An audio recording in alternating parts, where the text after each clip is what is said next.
I went to my girl and I said, hey Betty Lou, I hear you've been playing around with someone new. She looked at me with a gleam in her eye. She said, why shouldn't I? Oh, what a fake out. Oh, yeah, what a fake out. Man, what a fake out. Oh, yeah, a fake out. I said, Betty Lou, you... Start chronologically. You ready to go? I am. I wanted to just start off at the beginning, how you got into, accidentally, the music business. We'll start off with that a little bit, and what you were doing a little bit before, and how you sort of stumbled upon it. Well, it wasn't a matter of stumble. I had come home from the service after the Korean War. Rock and roll was at its height. My younger brother wanted very much to be a singer. I had no intentions of being a singer. I had no desire to be a rock and roller. But a lot of my friends were doing it, and I was looking for something to do, a kid around. I did with my older brother a comedy team. We appeared in the Catskills, and we had some fun with it for a year or two. And then my kid brother got a contract with Gone Records, and I went with him up there, and we ended up a duet. They cut some songs of Frankie and Johnny. And it was nice. We did record hops. I was clowning around. And then I met Morty Kraft and Jerry Roth. And Morty, and at that time, Spector was Gone Records, had my kid brother's contract. My kid brother wrote a song. I recorded it, and that was the thing, Fake Out. And that's how I backdoored in. It wasn't anything I wanted to do. It was something my kid brother wanted to do. I think I robbed a career from the kid. And I ended up on this tour. It was not the first one I did, but it was the last one I did. And I ended up on this tour. I was friends with Dion. I had worked with Dion. I met Buddy in Texas at some record promotion things that I'd done. I went to school in San Antonio, so I had that in common with the Texas boys. And I was also friends with Waylon. Went on the tour, and the rest is history, the tragedy of the boy's death. And when that was over, I finished up my contract, and I left the music business in end of 1960. They had some records they released afterwards, but I never went out again. My brother continued to record, and I went to New Orleans and bought a nightclub and went into the nightclub business in New Orleans. I think that I don't know about anyone else's experience prior to this tour, but everything that I went on and everything that I did during the time I was a performer was pure fun. When I went to do the Dick Clark TV show, whoever was there, Bobby Darin, who was a very dear friend of mine, or Frankie Avalon, who became a very, very dear friend of mine. In fact, I directed Frankie in a movie later on. It was always laughs. We were always telling jokes or telling stories from what tour they were on or who I met and so forth. So it was pretty much my M.O. I was a clown. I didn't take anything serious. It wasn't important to me. I was on borrowed. I just lived through a war. What did I care? Right? This was all gratis for me. And I was having a good time. The guys were fun. I was a little bit older than most of them, but we had a lot of fun. And that seemed to carry. And Buddy had a terrific sense of humor. Serious about his music, but he had a great sense of humor. Most cowboys do. Bopper had a great sense of humor, loved to laugh. And most of the guys loved telling jokes, because you come on a tour and say, listen, you know, Johnny Rivers told me this joke, and we would tell jokes. And it was thought, who could better the joke? And he told all kinds of jokes about, I tell you this one, I'll tell you this one. So half the time we were joking. A lot of time we were singing. Buddy would play the guitar, Richie would play the guitar, they would do songs they know, not just their record, just for the fun of it. So the musicians would play, we'd sing, we'd play cards. I mean, the money wasn't important. I mean, we'd play poker. I would say, okay, I bet the pot. I mean, it didn't matter. We drank a little, we laughed a lot, we sang a little, we bitched a lot about the cold and the bus and the towns that we went through. But all in all, weather aside, it was a bonding, a camaraderie. It's not like it was today. We were not untouchable or unreachable.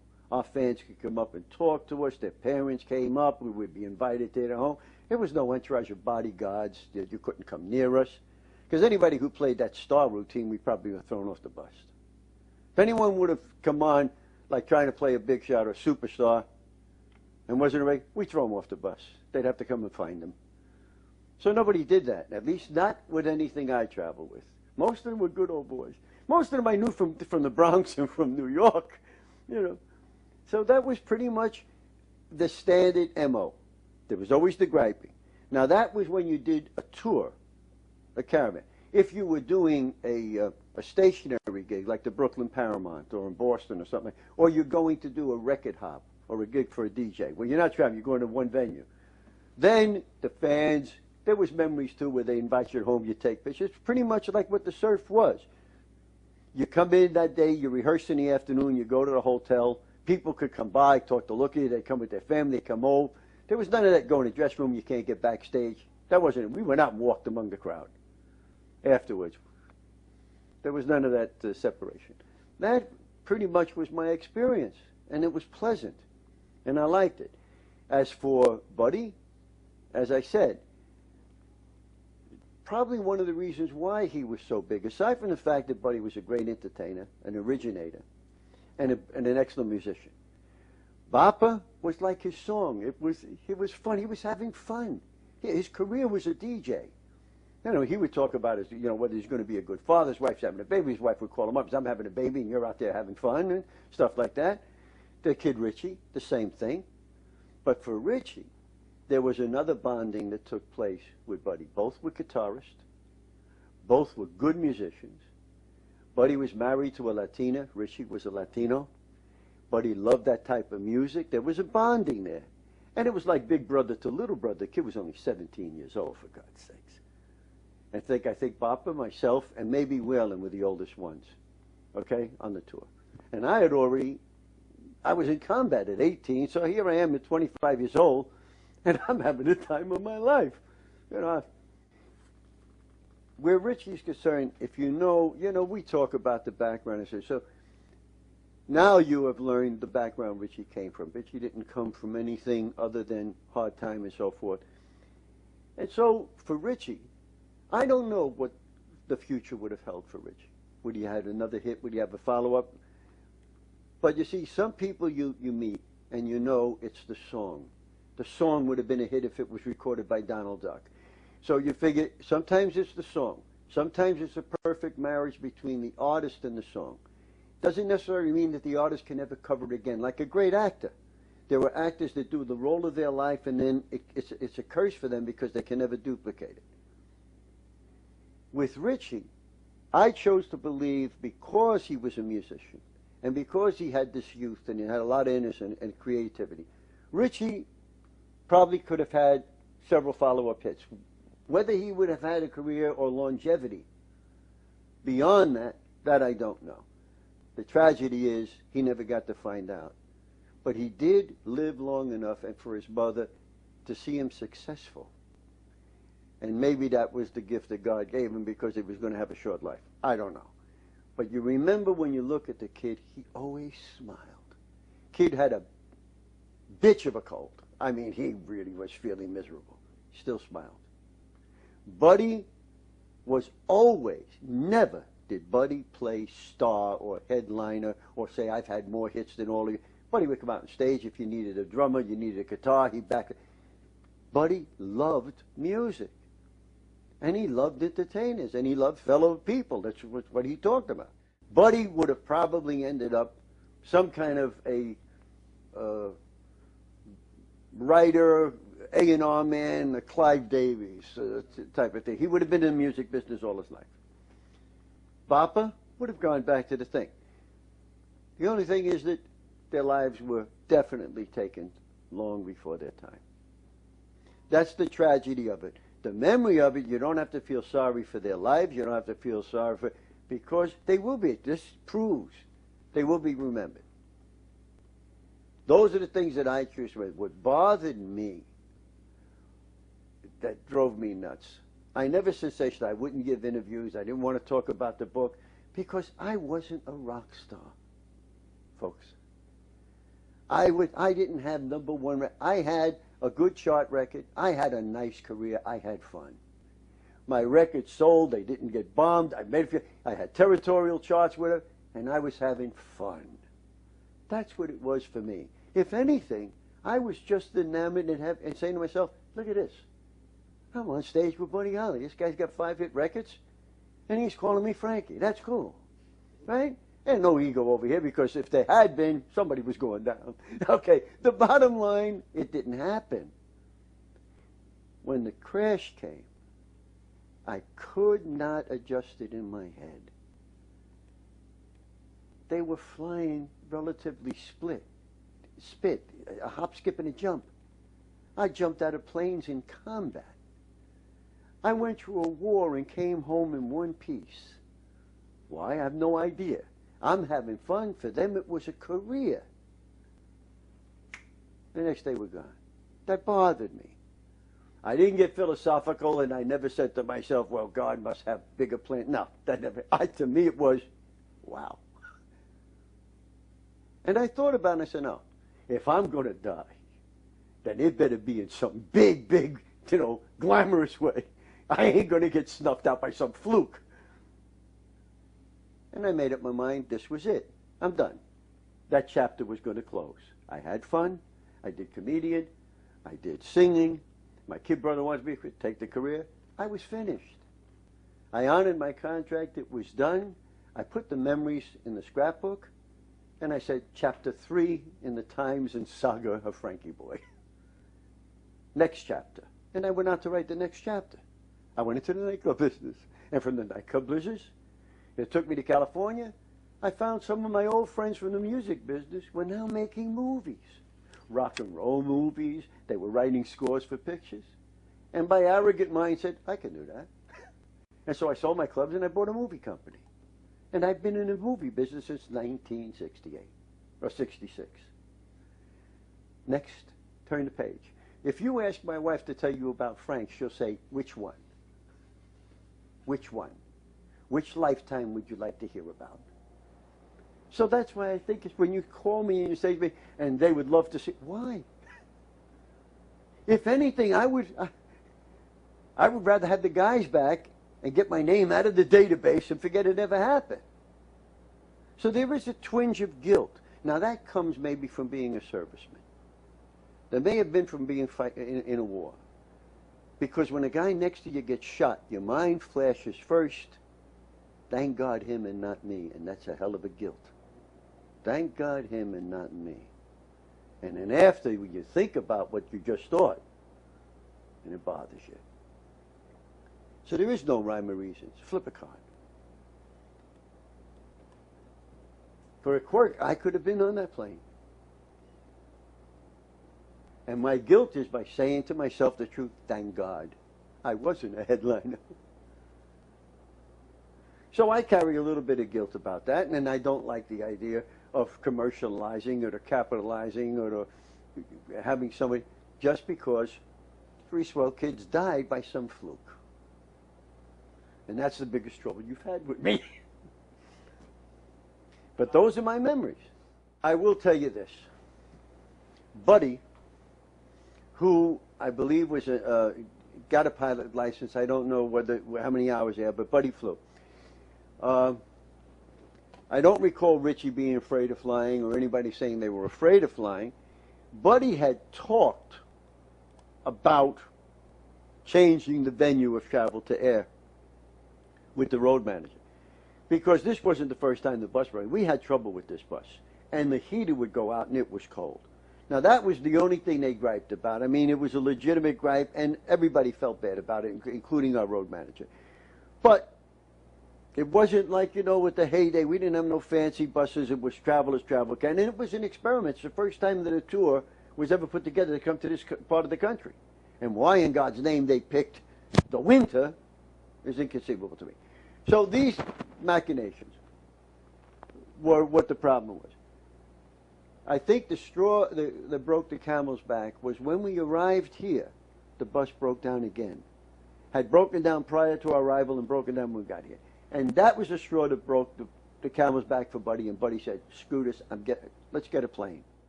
Dion never considered flying, neither did Carlos, neither did Freddie, certainly not me. I mean, I was low man on a totem pole. And if he would have come to me and said, you want to take a plane? I would have said, I had enough planes. I jumped at him. I had him shot out from under me. No. No. And besides, I didn't think it was that cold, fellas. You've been to Korea? Wasn't that cold. It was cold, but not as cold as Korea was. Now, the show was the show. We had fun.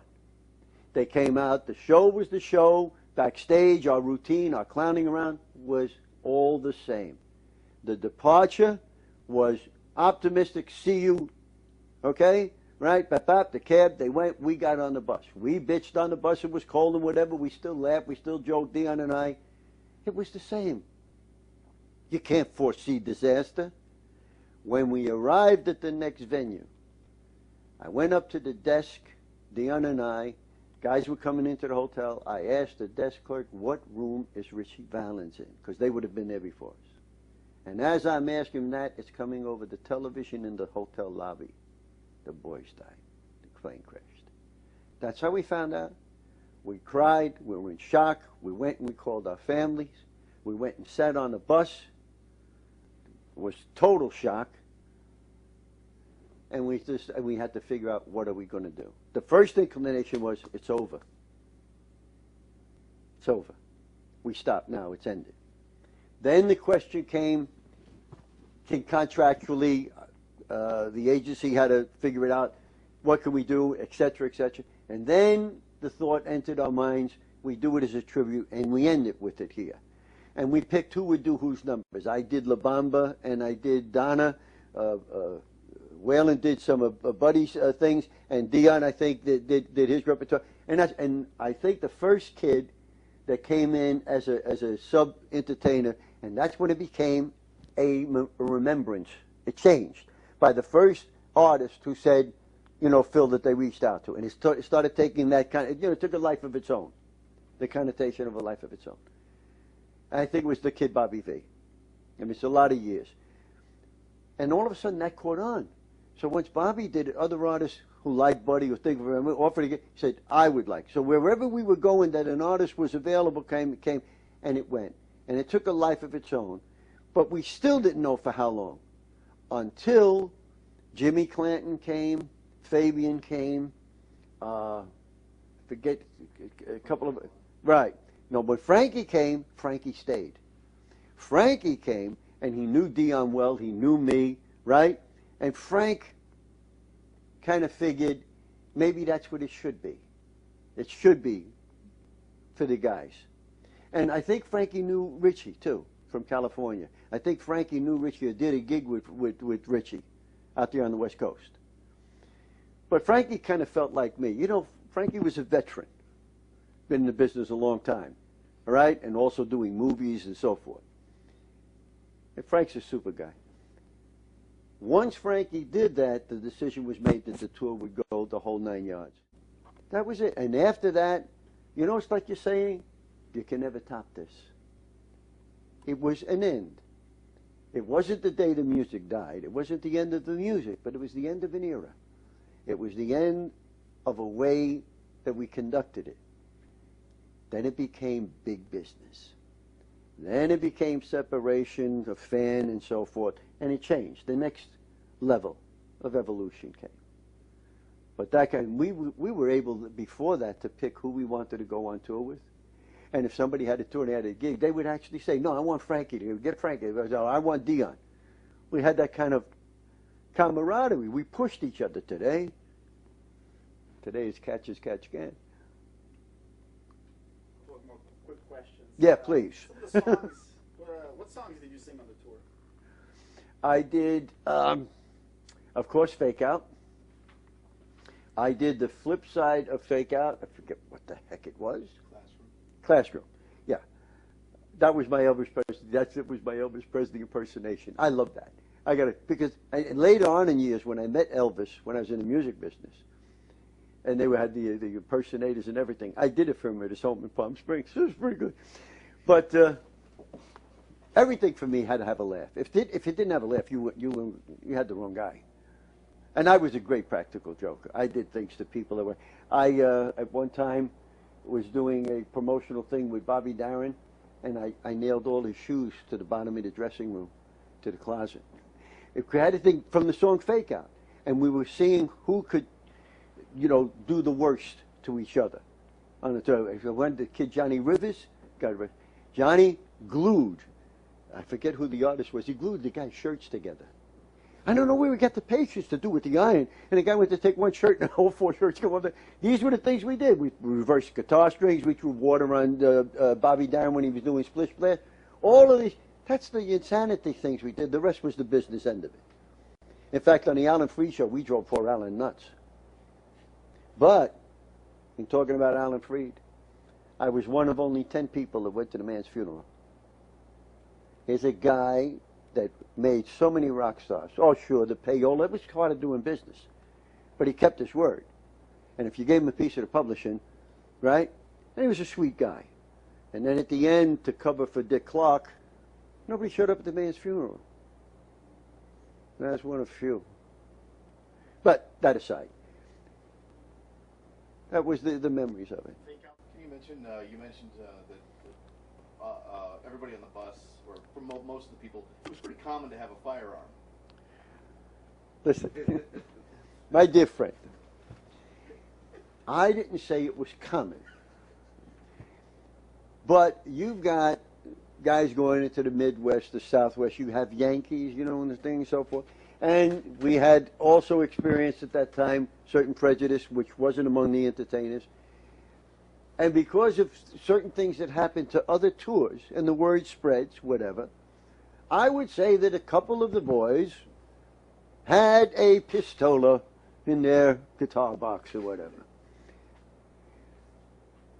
We didn't rob, it wasn't Bonnie and Clyde. And there were toys, and maybe they wouldn't have the rulings they have today. But we didn't shoot anybody. So if you're looking for sensational, we didn't bury anybody along the road. Although there were a few. No. What else you want to know? Tell us about Clear Lake. You have come back. Tell us a little bit about that since that tour, how that worked out, and what you did and why you came. You mean the first time or no? After the first time. No. The times you visited here, sort of incognito. Tell us about how this I came once, as I told you. I was in Chicago. I was working on a project, and I went to speak to a camera guy and a casting agent for somebody that I wanted for the part in the picture. And I was talking to someone. Whalen had come through or was doing something, and for something Whalen's name came up, and they were talking about the tour. And it was like a Wednesday or a Thursday of the week. And somebody asked me, had I ever been back, Or what? I did go to Richie's grave one time. I was in California, and I went to the cemetery and I put a flower on his grave. Didn't contact nobody, just a little remembrance. So I got a little nostalgic, I went. This was a similar thing. It just, and I said, I'm this close. I may never be this close again. Right? And I said, curiosity. I came to go out to see the crash site. Saw the crash site. Came, went by the surf, took the train, and went home. Went back to Chicago, finished my business, and went home. No more than a spur of the moment thought, a little nostalgia crossover, and then never came back. Didn't get people tried to contact me for books, for this, that, and the other, and I always said no. Until you two lunatics entered my life, got my wife on your side, got my grandchildren that you exposed, opened up my whole frickin' life to everybody and his dog on a chapter, and you resurrected Frankie, non-rock and roll star Sardo. But I'll tell you what really had a lot to do with it. You guys, I've met fans, but you sons of bitches are fans. I met people that believe or are dedicated, but you had this sincerity, and I liked your idea. It wasn't exploitive. You weren't looking to make a fast buck or exploit, a situation. I liked it, and we became friends. And that's why I made the DVD for you. And then my son Dennis wanted to take a trip with Pops. He said we hadn't traveled for a while together. About the same time you guys asked me to come now. Married it to so. Son, you've had your last trip with Pops. Right? Thank you very much. Gentlemen, you got Frankie Sardo for exactly 3 days, and then he's going back to the crypt. You understand? I'm going to rebury the guy, and I'm asking you don't dig him up again. Amen. Un nomine Padre, Spiritu Santo, and goodbye. Next question. How about a few bars of fake out? How about we go to a bar and we have a few scotches? Did I ask you to dance? Well, we're not known for that. So. And I'm not known for a lot of things that you guys are. You know, the radio jock, Rick Frederickson, nice guy, asked me to do a radio interview. And Laurie, she's a beautiful lady. I said, okay, radio interviews. Why would anybody want to talk to me other than my children? I have no idea. But I did it. And he asked the questions you're asking. And he said, I have to tell you, Frank, you're the first one I interviewed that told the truth. And I said, yes, it's a rarity. You know what I'm saying? You get convenient amnesia. But then there's some things that are not relative. Guys, like the guns on the trip. Really not. And you will edit it out of this piece. Or you will I will introduce you to the gun I carried on that trip. All right? Now, you have to use some common sense, fellas. These people now have children grown. They don't want to hear their father was on a bus with a gun. All right? Now, what? Next question? Groupies. What was it like, the experience with the girls back then on the tour? Sevan, are you married? Now, this you keep in. I want to ask you a question. James, are you married? I'm not. Sevan, are you married? No. Then you're a moron to ask that question. I am. We're crazy. Long time. My wife told me, honey, I don't believe in divorce. I do believe in murder, but I don't believe in divorce. Women have no concept of how long ago. Long time ago? No. If you did it then, you're doing it now. I never knew a groupie. Right hand of God? I'm going to roast in hell for this.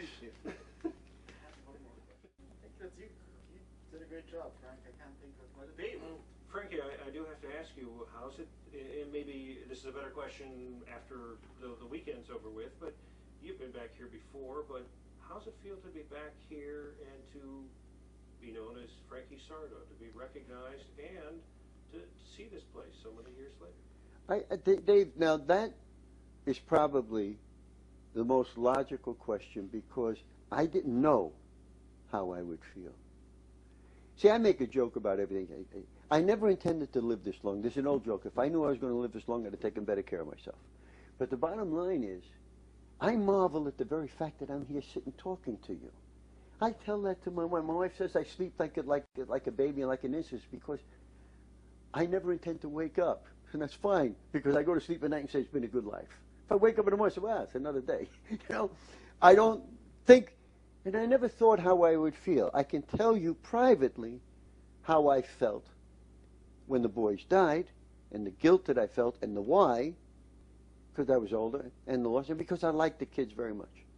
I can tell you why I never talked about it, or wanted to be interviewed or bring it up, because I never felt that I really was at that level of that importance, and it was personal, my feelings, and my reason for, they became part of my memories. They were private. When I came, it was in a whim, because I was close, and I felt a little guilty when someone had said to me, have you ever been back? And I realized I hadn't. And I said, now I got no reason not to go. So I'll go in and give a private, non-fanfare, no, goodbye. Personal, because it was personal. It was me saying goodbye to some friends or saying that I remembered. I can't do that to all the guys that died in combat with me, but you remember. But years go by, you know what you remember? You remember a smile, a gesture, a thing, and you know, and you realize you're thankful to them for the memory. And a little part of you is saying, thanks, guys. and you haven't been forgotten. At least not by me. So that trip to come here was for me to go because I never went, and to nobody know I was doing it for myself. Very selfish and needed because I felt guilty. So I came, I went to the site, I looked, and I said, yeah, thanks for the memories. Thanks for all the fun. And I left. End of story. Same with Richie with the thing, with the flower. But when I walked into this today, and that woman came over to me and knew who I was, and she said to me, what was the line? She says, well, welcome home, Frankie. And she shook my head, she said, 51 years old or something, and told me that she was here. And she says, well, I said, well, don't get me in any trouble. She said, no, I love getting in trouble. I said, oh, then you and I said, we could hang out. We could hang out together. She said, well, we can still hang out. And I got this feeling, I said, you son of a bitch. And then when Doc walked up to me and said he was there, well, that was nice, because now someone was saying, no, you weren't the headline, you weren't, but we remembered you. That's another part of the memory. So it was a nice feeling. It was a nice feeling. But for me, my memories are personal. I will never write my memoirs. In fact, I told my son, you write them, you don't publish them until I'm dead. Not while I'm alive. Because they're personal. So that was it, Dave. I hope that answers your question, but that's what I felt. One last question. You don't ever have a last question. This is the last one. You told us. Go ahead. I like the story you told us before about Buddy singing "It Doesn't Matter Anymore."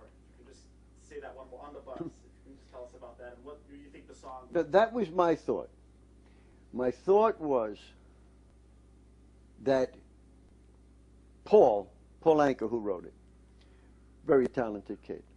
Very talented. And those are the ones that had longevity. Bobby, if he hadn't died young with the heart problem, would have been still around. There's certain people that had that kind of staying power. You knew it. You knew they had longevity.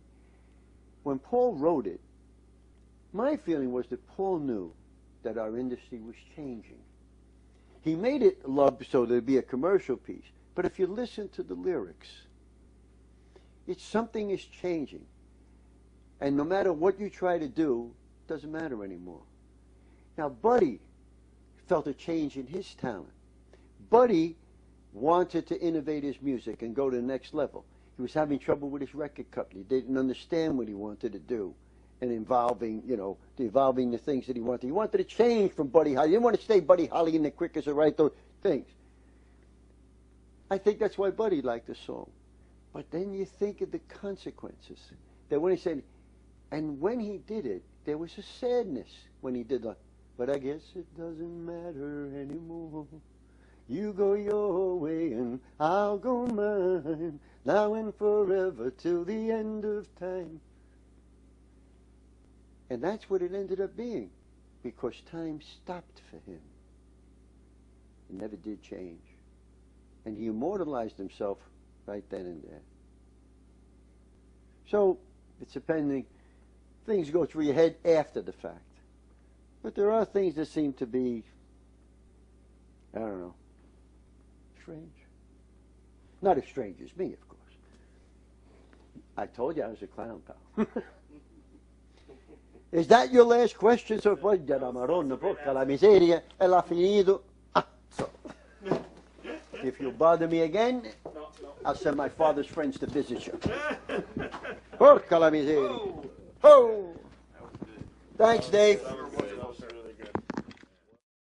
I said, Betty Lou, you make me feel sad. You sit there laughing while I'm steaming mad. She looked at me with her eyes so cruel. She said, man, play it cool. Oh, what a fake out. Oh, yeah, what a fake out.